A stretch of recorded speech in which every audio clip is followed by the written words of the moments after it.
Tonight, a debate doubleheader. First up, the race for LA mayor. Los Angeles, a big city, a bigger reputation. Beneath the blue skies, frustration, fear, and uncertainty. It's horrifying, and everybody has to keep watch. I don't sleep well at night right now at all. It feels like there's no neighborhoods that are safe. Southern California, plagued by homelessness, ravaged by wildfires, and crippled by the rising cost of living. We have family, we have children, we have jobs, we have things to fight for. For the nearly 4 million people who call LA home, they want answers and solutions. We shouldn't have to expect things to fall apart to fix them. Tonight, the question is, who's going to deliver? Here at the iconic Skirball Cultural Center, a face-off for the two biggest races on your ballot, the top candidates for mayor and governor. One night, two debates. Live from the Skirball Cultural Center.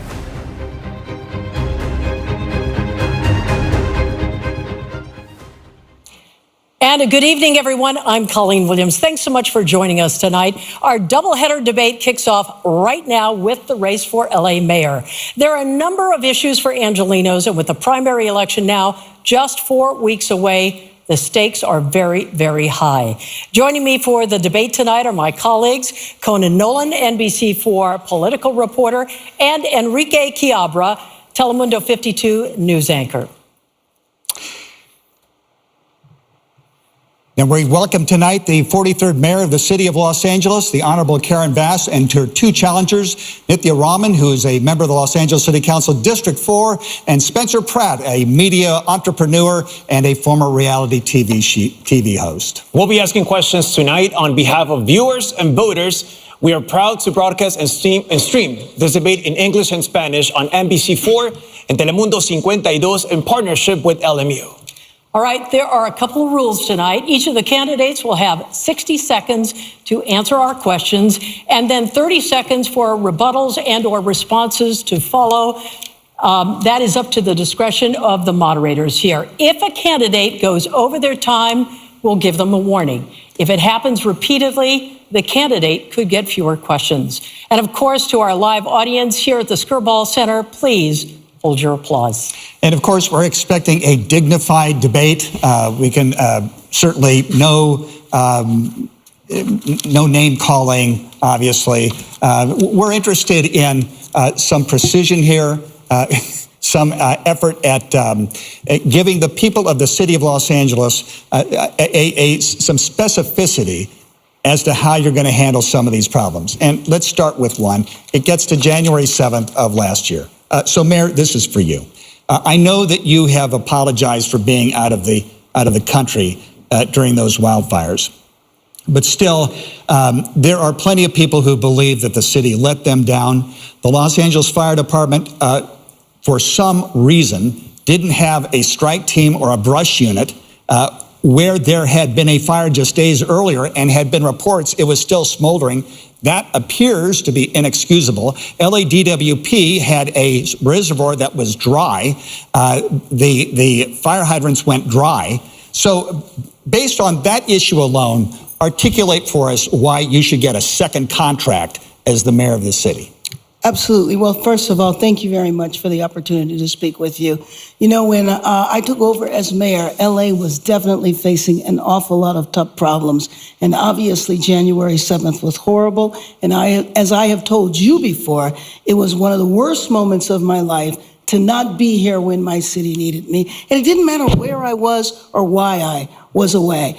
To me, it reminds me of like if you're away and a family member is in an accident. But I think that I deserve a second term, and I'm going to fight for that because we have made significant progress in a variety of areas. For example, homelessness was going up year after year. And under my watch, it is the first time we've had a decrease in street homelessness. While it went up in the country, 18%, it came down in Los Angeles, 17.5%. I have expedited the building of housing because our number one issue in this city is affordability. And one of the main drivers for affordability is housing. Right. So let me follow up on the fires, though. One gets the impression, based on what we saw, that you prioritized wages and benefits, a hike in the salaries of the firefighters union over the operations budget. We saw those pictures of those engines that were inoperable because they didn't have enough mechanics to fix them. Well, was that a mistake? Explain that decision. Let me just say, first of all, the primary problem there was that the chief sent home 1,000 firefighters. We actually had fire trucks with not enough firefighters there. So yes, there were fire trucks that were broken, but there were also fire trucks that were out of use because she had sent the firefighters home. You are correct. There was supposed to have been deployment and pre-deployment in the area. That did not happen. But the same way that LA was not prepared, neither was the county. Thank you, Mayor. Mayor Bass, Mr. Pratt, this question's for you. Your desire to run for office, for mayor of Los Angeles, really born of your own experience. You lost your home in the fire. You lost your neighborhood. How does that really color your view of what needs to happen at this point? And how does that help others moving forward? Yes, thank you for the question. To the Mayor Karen Bass's, the 1,000 firefighters that were available, but there was no engines for them because of the $17 million that Chief Crowley had asked the mayor for 9 weeks before, and Mayor Karen Bass denied it. So they may have been available, but they didn't have the equipment they needed. Not to mention Janice Quinones, who Mayor Karen Bass put into her position of power at the LADWP. She drained both of these reservoirs that these firefighters needed to put out these fires. A lot of people talk about climate change and hurricane force winds.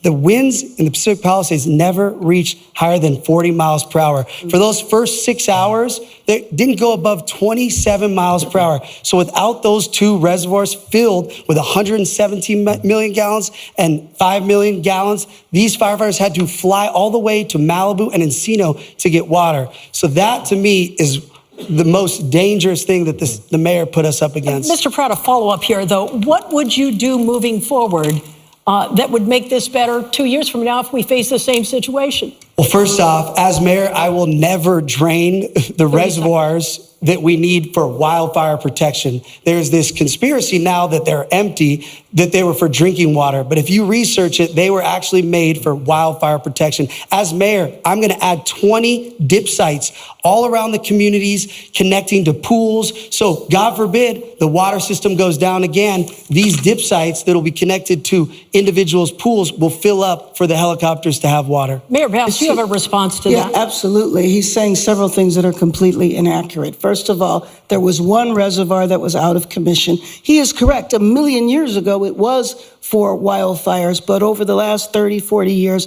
it's been for drinking water. He talked about the winds. That is just completely inaccurate. If that were accurate, then the planes would have been able to fly. And so the winds reached close to 100 miles an hour, and the planes were unable to fly. So if there were reservoirs, if that reservoir had been open, it would not have worked. We had two other reservoirs totaling 8 billion gallons that were available. But could not fly. Yes, she mentioned me. So she's an incredible liar. Everyone on their phones, Google it. 40 weather stations in the Pacific Palisades. It never went above 40 miles per hour. She is referencing the Altadena fire. I have to interrupt you. No name calling, she just please. lied, though. Yeah, but no name calling. She called me a liar. I don't believe she did. She said I did not hear that. This up. I did not. We're not going to debate the issue. We have a question now for Councilmember Rahman. Councilwoman Rahman, so your District 4 is a fire-prone district. My question to you is, we've seen that you've introduced fire preparedness motions after January 2025. A lot of them happened after the fire, the Palisades fire. My question to you is, what did you do before that? Because this seems like it's more reactive rather than proactive. So any motions you introduced before January 2025? Yeah, so my name is Nithya. I'm a council member for the 4th District, representing a huge percentage of the hillsides. For those of you who haven't met me before, I'm a mother of young twins. I'm an urban planner by training, and I've been in this role for about 5 years. And in my role as the council member for a hillside area, we have to do a lot of work preparing for really extreme weather. Before rainy seasons, actually in the past, mudslides have been the biggest issue in my district. Entire homes have gone off of their foundations, and we go in advance and make sure that traps are cleared, that areas are available for flood and clearing. We do brush clearance and make sure that all of the departments and all of the interjurisdictional areas that are supposed to be doing brush clearance are actually doing that work. Before this set of fires, we sent out an email. We made sure that we were connecting. But is that enough, just sending an email, especially for your district, the Hollywood Hills, Encino? That's a very big fire-prone area. Well, we didn't have a single home that was lost during these fires. I was at the Emergency Operations Center. I was making sure that I was in communication with all of our partners. I also want to make sure that we understand that the mayor's role is to be the CEO of the city. They are the executive authority in the city. As a council member, you're a legislator, you push for your district, which I did and I will always do, and I will always keep doing. But really, it is the mayor's role to be prepared and to coordinate before and during and after emergencies to ensure that the city is ready. Thank you, Councilwoman. As I said, we have a lot of topics to cover tonight. The next one is public safety. LAPD is reporting the overall crime rate is down, but people repeatedly say that's not their perception. They do not feel safe. We're seeing yet another series of home burglaries in the San Fernando Valley. And just today, federal authorities arrested at least 18 people connected to a drug trafficking investigation. They called it Save MacArthur Park. Mayor Bass, you have 60 seconds for this. Who ordered this operation with the feds? Is it a sign that our communities are not safe? No, actually, that operation was ordered by the feds. However, we have been working in collaboration because we were very well aware of the drug dealing that was taking place there.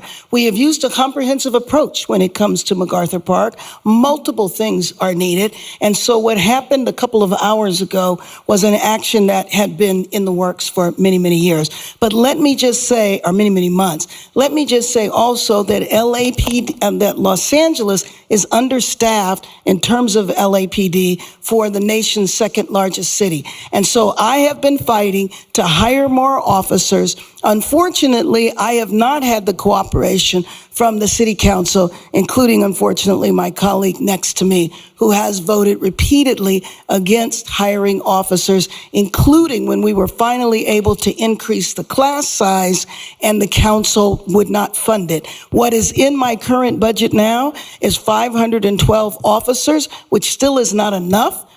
At least that will deal with attrition. We cannot shrink our department. Councilmember Rahman, you have 30 seconds to respond to that. You know, I've supported multiple budgets, thoughtful budgets that maintained and sometimes even increased the size of the police force. I did vote against a big contract, a contract that gave the police union more money than the city had. A contract and its knock-on effects, which ultimately led to the city having $1 billion budget deficit last year, that led to us having to cut essential services across the entire city. If you're wondering why your streetlights are out on your block and the Bureau of Street Lighting is telling you that it's taking a year to fix a streetlight, that's why. Councilmember Rahman, thank you. Mr. Pratt, there were 100 LAPD officers working with the feds today. Your response to what went down in MacArthur Park? It's unbelievable. I hope we have the FBI, the DEA, the CDC, the ATF. The more resources we can make the streets of LA safe with federal money, amazing. I talk to thousands of moms a week. They do not feel safe in the street. No matter what these crime statistics are telling anybody, it's not how people feel on the street. There's a difference between people reporting crime and feeling unsafe on the street. And with Councilwoman Rahman, people are more concerned about getting stabbed on the street than the lights being out. So I think Mayor Bass funding the police was important, actually. Mr. Pratt, I have a follow-up question for all of you here. You did mention me, so do I get to respond to that? Just a moment. Okay. This is a response to some of that. Langer's Deli, which, as you all know, is a staple of downtown Los Angeles, is asking all of you on the stage right now to end the Needle Run giveaway program. So my question, Mayor, first of all to you, yes or no? It's run by the city-run Needle program. Right. Yes or no? Yes. Councilmember Rahman? No. Mr. Pratt? Absolutely no needles and pipes for drug addicts on the street, ever. Got it. I'll take that as a yes. Sorry. So, Go ahead. You have 30 seconds. well, I did want to say in response to this question that the way you address homelessness, the way you address people living on the street is by bringing them off the streets and indoors. I think we need to absolutely invest in shelter. We need to invest in services. We need to actually get people off the streets for people to be safe. That's what I've done in my district. We've had a 54% reduction in tents and encampments in Council District 4 just over 3 years. And I'm very, very proud of those results. That's how you achieve real public safety outcomes. That's how you ensure that the people of Los Angeles are safe. So, Mr. Pratt, the chief of police said the other day that he doesn't think we're going to have enough officers for LA 2028. Now, the federal government's responsible for security for the Olympics, but LAPD is part of that. Plus, you have to patrol the rest of the city. Hiring more officers is expensive. It's extraordinarily so in many cases.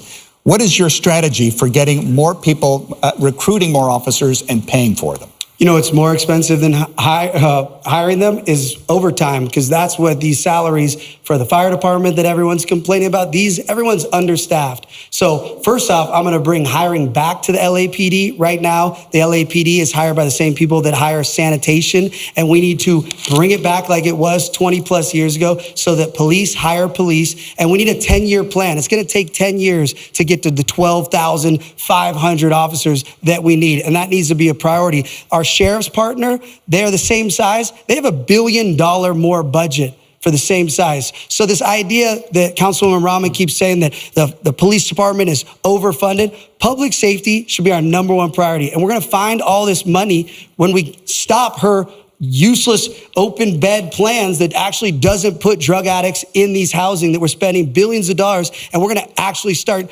checking where this money is going. Not to mention, when you get rid of all the drug addicts off the street, the police won't be responding to the drug addicts all day long. Thank you. Councilwoman, you can respond. You know, I have not argued against paying police officers what they're worth. They do some of the hardest jobs in our city, and all of our city employees deserve a living wage. They deserve to be paid. What I am arguing against is bad fiscal management, which is what has gotten the city of Los Angeles into this moment. The police union is the most powerful force in LA city politics, and when you give contracts to people because they are going to fund your campaigns, and by the way, I'm the only person on the stage that is being spent against because I had the courage to speak out about bad budget decisions. Thank you, Councilwoman. That is what happens. Appreciate that. We're going to stay with you, Councilwoman Bramman. So you've said, even last night you said it, that you're okay with the current staffing levels at LAPD. My question to you, people say that's just ridiculous, it's not enough, we need more officers. My question to you is, what do you tell people, especially victims, who say the city has let them down? Yeah, and I think this is a very real issue. The city's most important response is public safety. It is so important to me. I'm the mother of young children. The safety of people in Los Angeles is absolutely essential. But that's why I think we have to start getting honest with people about how we're actually going to respond to public safety needs. How will we make sure that when they call for help, someone picks up the phone at 911 and someone comes when they call, the right person comes when they call? Right now, we have not built out that system because we have funded more police officers, but haven't been able to hire. Our police force is actually shrinking.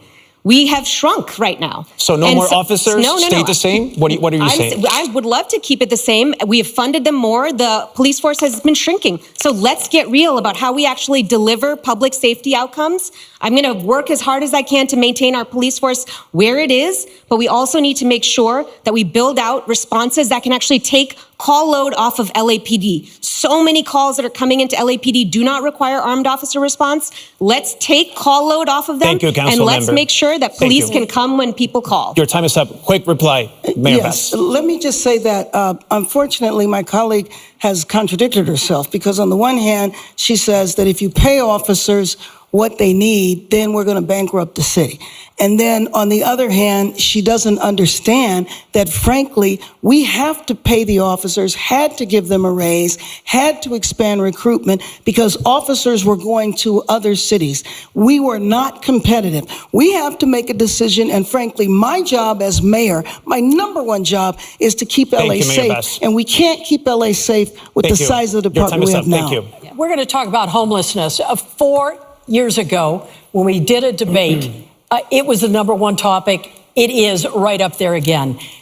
This is an issue that continues to challenge the city. Homelessness, many residents say the homeless in their neighborhoods make them feel unsafe. They feel the homeless have more rights than the residents do. So these are 2 yes or no questions for each of you.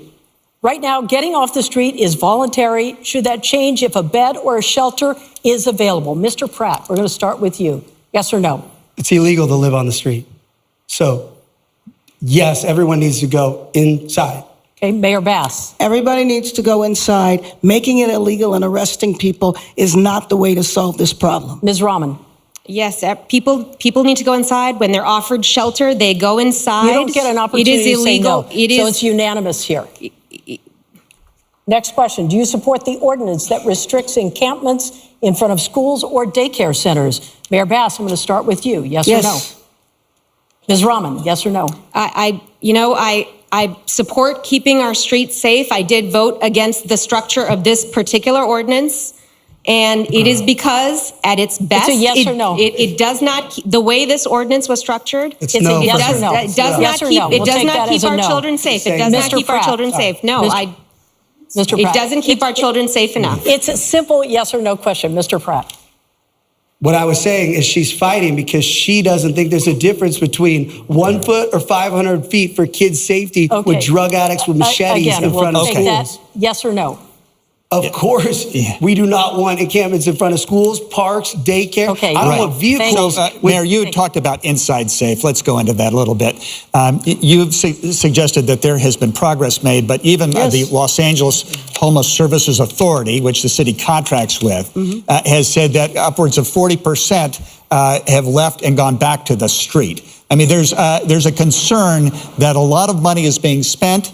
There's been some progress, certainly not enough. I'll have you defend your program. So, Conan, I declared a state of emergency on day 1 because I know that what Angelenos want to see are their streets clear. Inside Safe is the only citywide program that we have had that has reduced homelessness 2 years in a row. Prior to that, there was no citywide strategy, and homelessness was going up year after year. We need to have an entirely new system that is frankly independent in the city of Los Angeles because we need to build out services once we get people off the street. The same report also said that 60% of the people in Inside Safe stay inside. So it is a program that is working. Absolutely. Does it need to be better? Does it need to be more cost effective? And we're working on that right now by building temporary structures on city-owned property. We can do this, Los Angeles. We have been doing it for the last 3 years, and it's the first time homelessness has gone down. Councilmember Rahman, so you promised to clear half of the encampments by the Olympics and all of it by the end of your term if you get elected. Yes. My question to you, you've been in the city council for 5 years. Why are we barely seeing this plan yesterday? I think it was posted on your Instagram. And is this realistic? Absolutely, it's realistic. And it's realistic because I've done it in my own district. This is exactly the plan that I've operationalized in my district to get a 54% reduction in tents and encampments in my district in 3 years. Okay. In 3 years. Yes.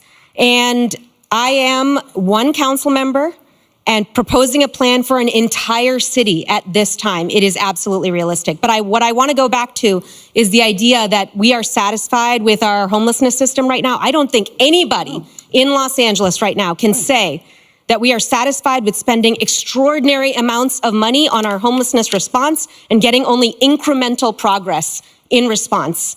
I want to change that.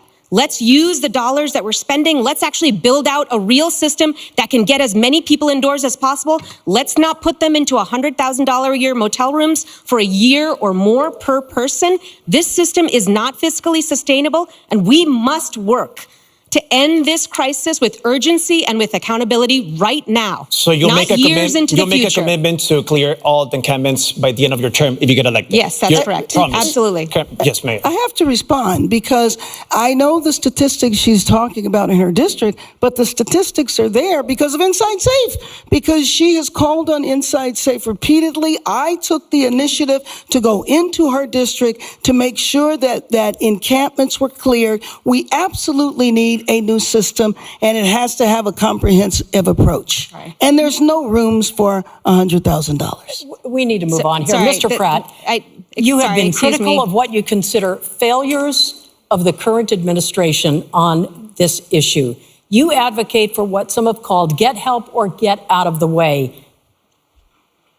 What is that, and how do you do it? I don't know who made up that name. First off, I just want to say, Councilwoman Robin acts like she doesn't have any authority with this homelessness. She was the third most powerful person in city council. She runs the homeless housing thing. She acts like this is just Mayor Bass. First off, inside safe, I like to say inside safe makes all of us outside unsafe. The reality is no matter how many beds you give these people, they are on super meth. They are on fentanyl. The DEA statistic says 93% of this is a drug addiction problem. Nithya, Councilwoman Robin's plan for treatment first, I will go below the Harbor Freeway tomorrow with her, and we can find some of these people she's going to offer treatment for. She's going to get stabbed in the neck. These people do not want a bed. They want fentanyl or super meth. These ideas cost us over $400 million to house for 70, what did you say? 3,000 people for $400 million? This is an absolute failure for both of them. They're a team. So, Councilmember Rahman, you have 30 seconds to respond. I want to just say to everybody who's watching today, you're going to watch today as Mayor Bass and Spencer Pratt attack me because they want to run against each other in the general election. Each of them thinks that running against each other is what's going to help them win. And they don't want to run against me because my ideas, which are based on real results in my district, which are based on real data, a real analysis of the system, and a focus on accountability and using every dollar as effectively as possible, which we have done in my district. I want to take this citywide. This is why this is happening today. Councilmember Rahman, we're out of time. I'm going to give each of you 30 seconds to respond to this. I would Mr. love Pratt, to I'm going to start with you, you, and then I'm going to go to Mayor Bass. First off, Mayor Bass and I are definitely not working together. I blame this person for burning my house and my parents' house and my town and all my neighbors down. I am not working with Mayor Bass. Second off, if I wanted to run against anybody, it would be the council member who is terrible. Mayor Bass has at least been a mayor for almost 4 years and has, as she talked about earlier, the unions, all the unions endorse Mayor Bass. You think it's easier to run against the incumbent mayor with all the unions or a random city council member who's been a failure for 6 years? I would much rather run against Councilwoman Rahman. Thank you very much. Thank you very much, Mr. Pratt. So, Mayor, though, specifically, there's a lot of money, billions that are spent on the homeless endeavors. Yes. A lot of that money goes to 501c3s and nonprofits. Mm-hmm. Now we're hearing the Department of Justice has a lawsuit against the director of Abundant Blessings, $23 million they allege that was siphoned. Project Home Key, I believe, not a statewide project, two real estate developers accused of siphoning off $40 million.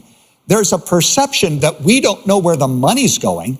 And that we have, the legislative analyst in Sacramento said there are $26 billion in state funds. We're not sure if that did any good. So how can we have confidence that the investment we are making in the future is not going into the pocket of some director who will end up in federal court? First of all, I don't think it's shocking that you do find corruption in big programs like this, and I think it is extremely important to hold them completely accountable. But I will just say that for the first time, we've had a reduction of homelessness 2 years in a row because of policies that I have put in place. I also believe we need to have an overhaul of the system, but I can tell you that streets that we have cleared, crime is down, firefighters don't have to go out. Firefighters spend 30% of their time putting out fires that are related to homelessness. Businesses are able to have customers.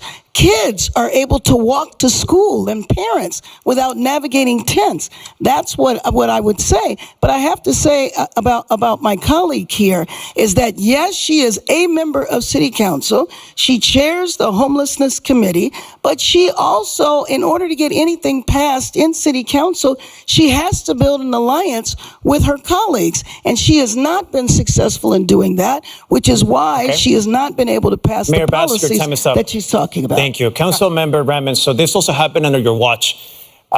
Your plan calls for fully staffing the Bureau of Homelessness Oversight, which the City Council established under your leadership. So the question is, why is it not fully staffed as we speak right now? It's not,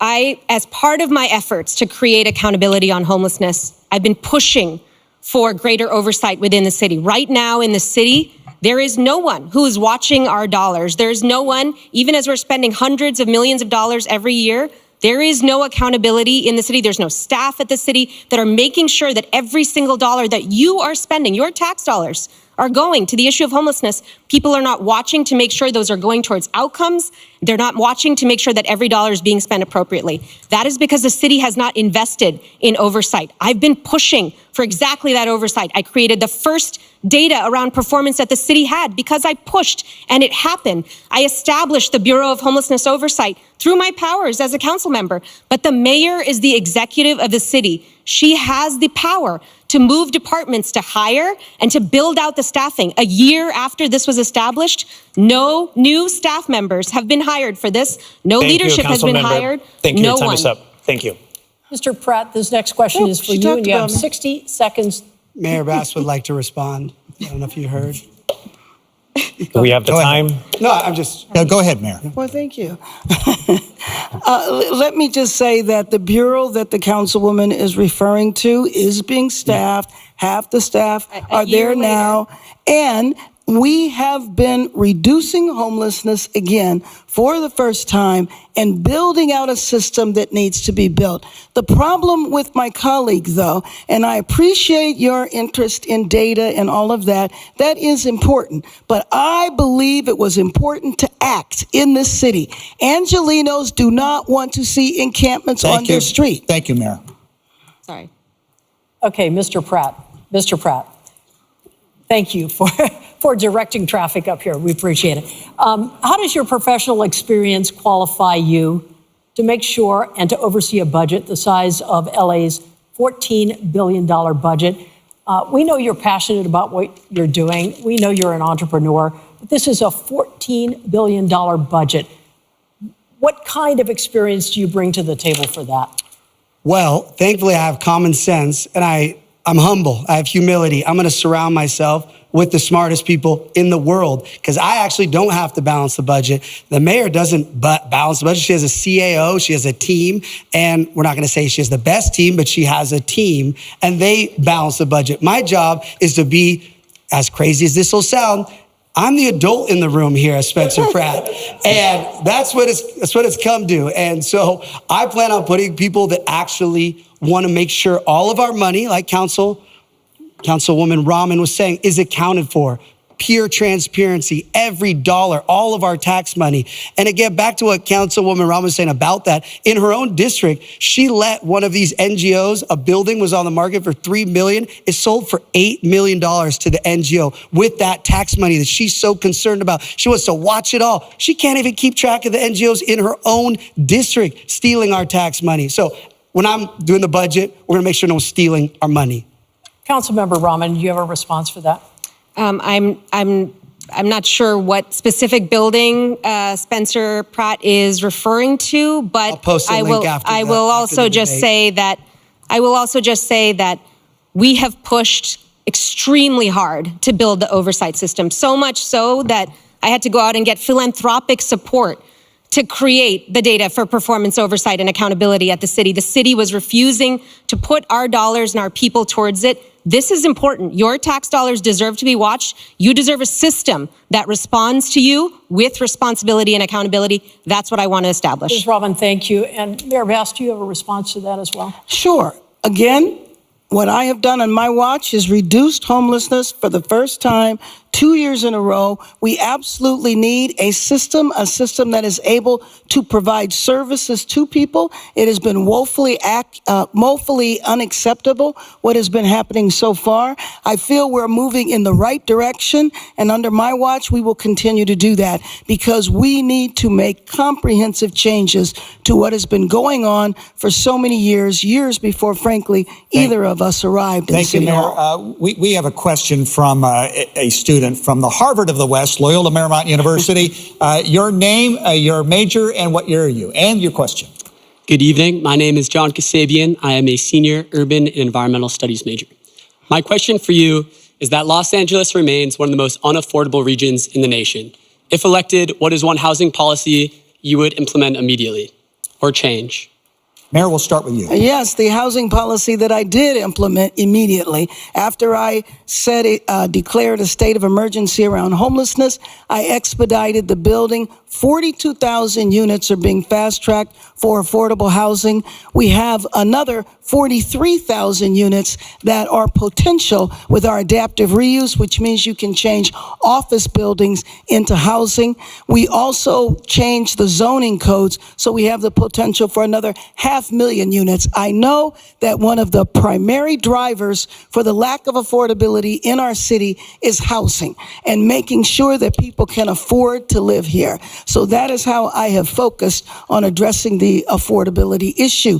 Now, there's a lot of other factors that come into affordability that we can't control, such as the price of gas or what is happening 3,000 miles away. But every single thing we can do, rent stabilization, reducing the price of rent, eviction prevention. I started the mayor's fund that allows us to do that. Thank you, Mayor. Councilwoman? Thank you for that question. This is one of the driving factors behind my candidacy and the work that I want to do. The cost of housing is driving young families out of the city. It's driving young people out of this city. It is making this into a city that is no longer one of opportunity, and it is not central to anyone else's agenda on this stage except for mine.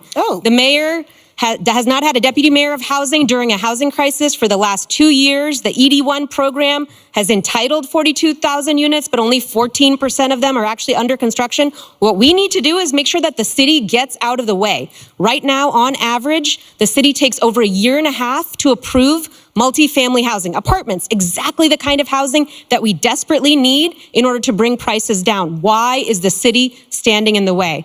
As mayor, I will take my executive authority over the departments and ensure that they respond to new apartment applications within 60 days if they are zoning compliant, so that we can build exactly the kind of housing that will make this into a city of opportunity again. Ms. Rahman, thank you. Mr. Pratt, you have 60 seconds. She also mentioned me. She did. I heard it. See how nice they are being to each other? He's a nice person, actually.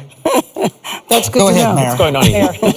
Well, first of all, I disagree in terms of how much time it takes to go through the process. We have cut red tape so you can go through much quicker than that. The 42,000 units of housing that are being fast-tracked, 6,000 of those units are actively under construction, but there are definitely other factors that have weighed into that. And some of the factors are the price of construction materials, just the general economy, and we are doing everything we can to make sure that we are able to fast-track that housing. We want to see people move in right now, Mayor? which is why we've come up with a variety of ways in addition to that. Thank you very much. Mr. Pratt, are you ready? I am. Thank you All so right, much. you have a minute to respond. Well, the good news is when I enforce the law and clear the street of the drug addicts that have taken over 40 blocks of downtown LA, abandoned buildings that have drug addicts just lighting them on fire every other day, I will have potentially 20,000 units available to build. And thankfully, I spent a lot of time in a town that has a lot of builders, and I see all the new 3D printing and the potential of how fast we can do it. And with this ED1 that Mayor Bass is talking about, I met with the developer this week, Carlos, and he said, yes, she did an initiative where she fast-tracked it 6 months. It's been 2.5 years, and he hasn't been able to get his permits. The best part is some of these developers that are taking all of our tax money are charging $750 a square foot for stuff that should be costing $250. And Councilwoman Rahman, this plan that she's going to build all these units, guess what? She's going to sue all the people that actually rents to the tenants, and then they're not going to even want to rent to anybody because she wants people to squat in there for a year and not pay. So I don't know how her plan's going to work. Councilmember Rahman, you have 30 seconds to respond. And then Conan has a question that coincides with all of this. Please. Great. I mean, I'm not sure how to respond to that vision of Los Angeles. This is a MAGA Republicans' idea of what Los Angeles looks like. This is really not the city that I love so much. We need to make this city so much better. Yeah. We have to work so hard to ensure that this city works for everyone who lives in it. And crucial to that is actually ensuring. I'm sorry, I was still speaking. Continue, Council. Okay. Bonus time. Okay. So if you don't mind, the governor the other day expressed frustration, Mayor, with you. It appears the city has delayed the implementation of Senate Bill 79, that is high density along transit lines. Yeah. I know that you wanted him to veto that law. He didn't. I know, Councilwoman, you supported that law. Mr. Pratt, I'd like you to weigh in. I don't know if we need a minute for all of this, but can you just tell us, with regard to building transit, a lot of neighborhoods are concerned about this, high density, up to 9 stories at transit lines. Why did you want to delay that, Mayor? What, did I want to delay it? Right. Well, first of all, I don't support Sacramento saying that this is what we need to do here in Los Angeles, especially our city, where we are very much committed to building housing. And I feel, especially after all of the units that I talked about, we are on track to build housing. We need absolutely more housing built, but SB 79 basically says you can build it in any residential area, and I don't believe that that is necessary. In some areas, and I always talk about Sherman Oaks, they don't want their individual neighborhoods disrupted, but they are very open to building housing on their commercial strips. Councilwoman Harris Dawson is the perfect example where on Crenshaw Boulevard, you see hundreds of units being built, but the single-family homes are not disrupted. There's ways to do it. We are on our road to do it. We did not need Sacramento to tell us what to do and to mandate what we were doing. Thank you, Mayor. Councilwoman? Here's why SB 79 and other state laws keep coming down on us.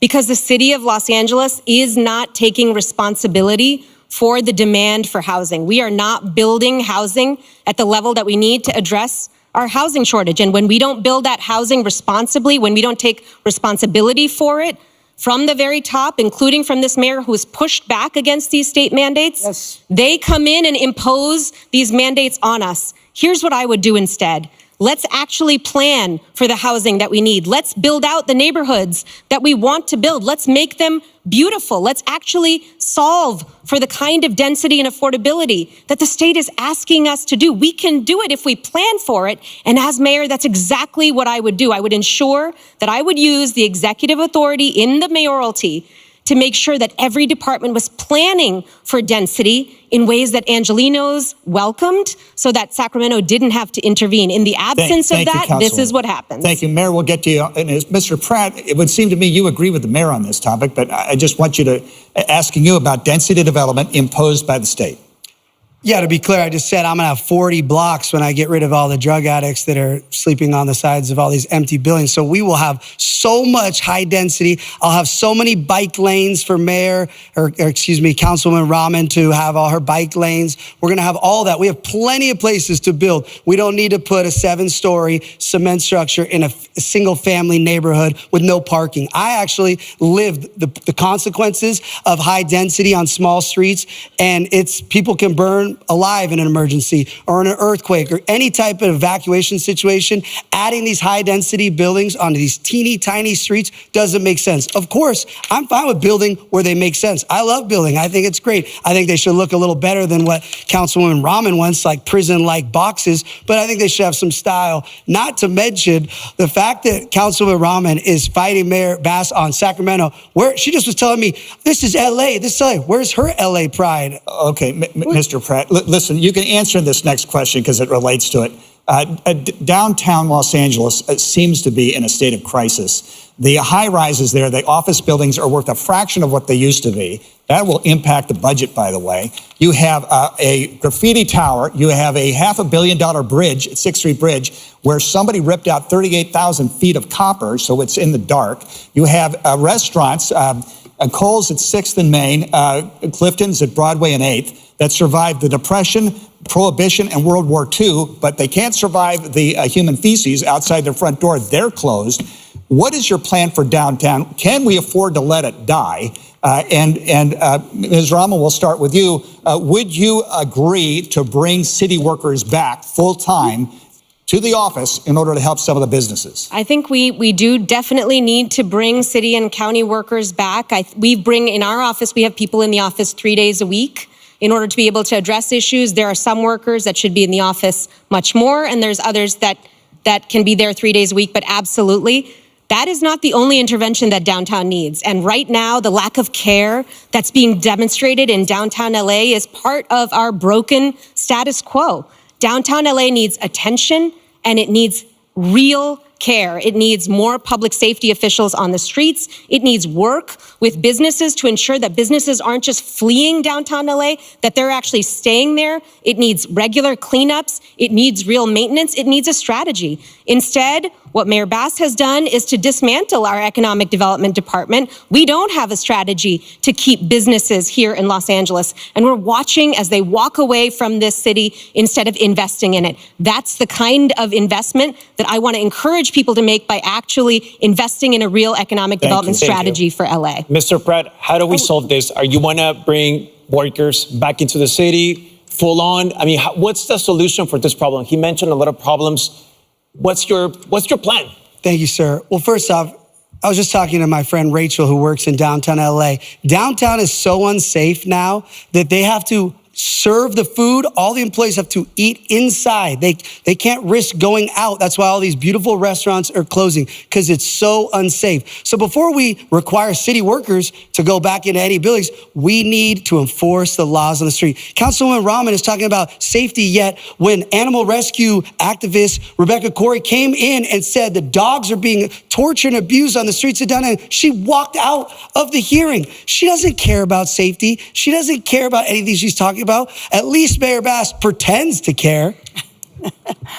Mayor Bass, can we afford, and you've got a minute to answer this question, can we afford to let downtown LA die? As No, we pointed out, absolutely cannot afford. but it's in a crisis situation at this Absolutely. point. It And seems so- to be going the wrong way. So let me just tell you that we absolutely cannot.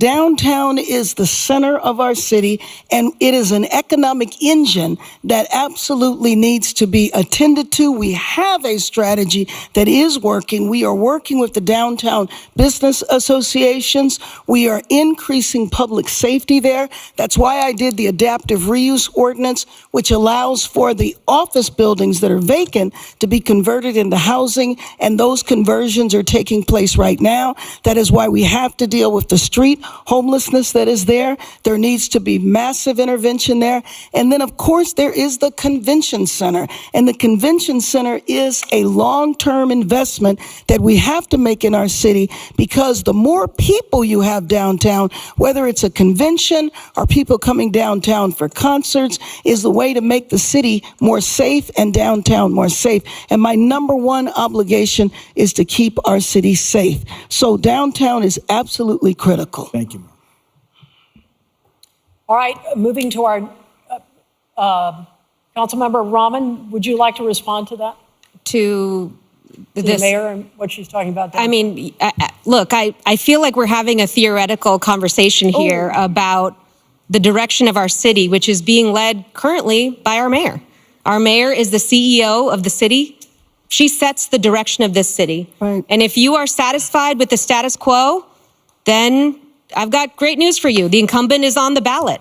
What I'm here to say is that we need more urgency to respond to the issues right now. We need real plans. We need real efforts to make sure that we're keeping businesses here, that we're keeping workers here, that we're keeping residents in downtown LA. That is the strategy and effort that I want to bring to this role. Councilmember Rahman. Councilwoman Rahman you know what? endorsed We Mayor Bass 2 weeks before she ran for election. 2 hours before the candidacy closed, she endorsed Mayor Bass. So all of a sudden now she has all these problems with Mayor Bass. They do photos Mr. together. Pratt. Thank you. Mr. Pratt. Oh, sorry. We have so many more topics, and I you know what? apologize. I know we're passionate. You're passionate about what we're talking about.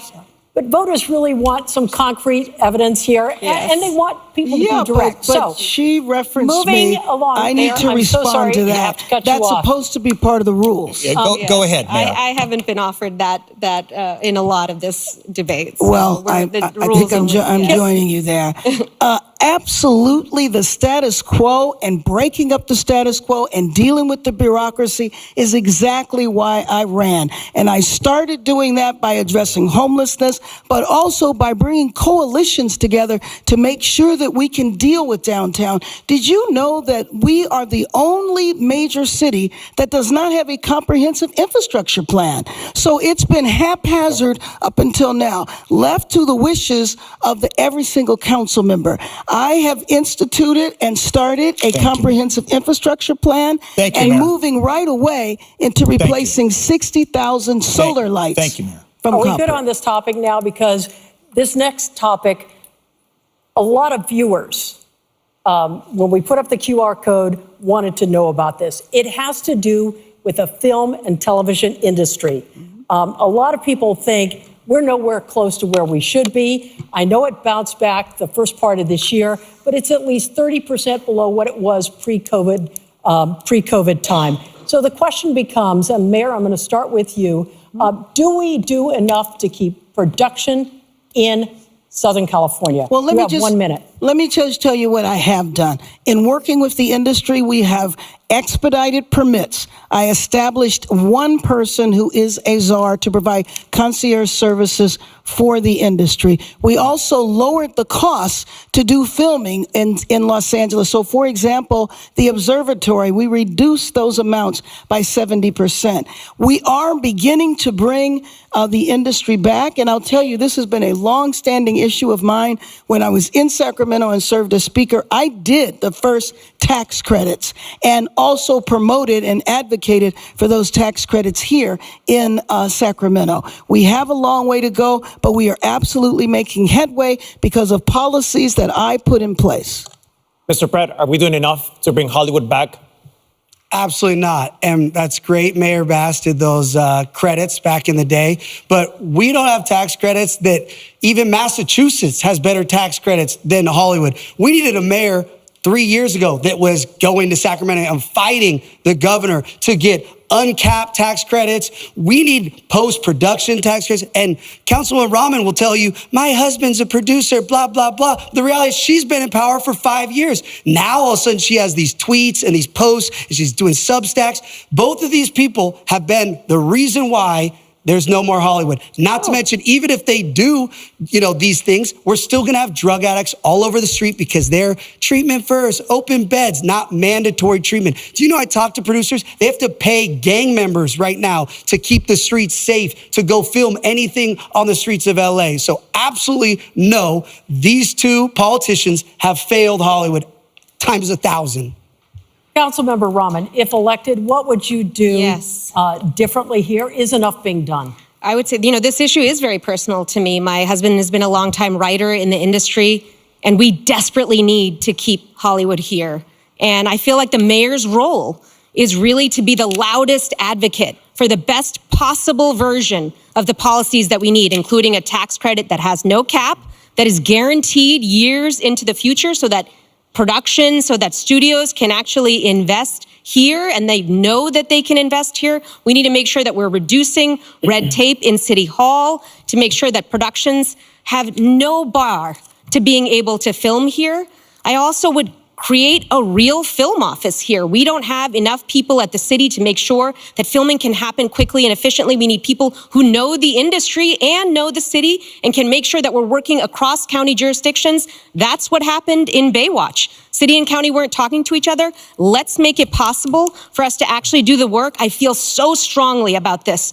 And Angelinos in the industry need a fighter. I will be that fighter. Excuse me. Thank you. Excuse me. We have to move on. Really quick, 30 seconds. In her time in there, she feels very strongly about it, but never offered one motion. And when motions came up on the industry, she either recused herself or got up and walked out. Thank you. Thank you both. We got to move on. Sorry. I am so sorry. We have to move on. We have a very important topic. So let's talk about immigration. Immigration after what happened last year, that was a really big deal. So I want to ask you all three.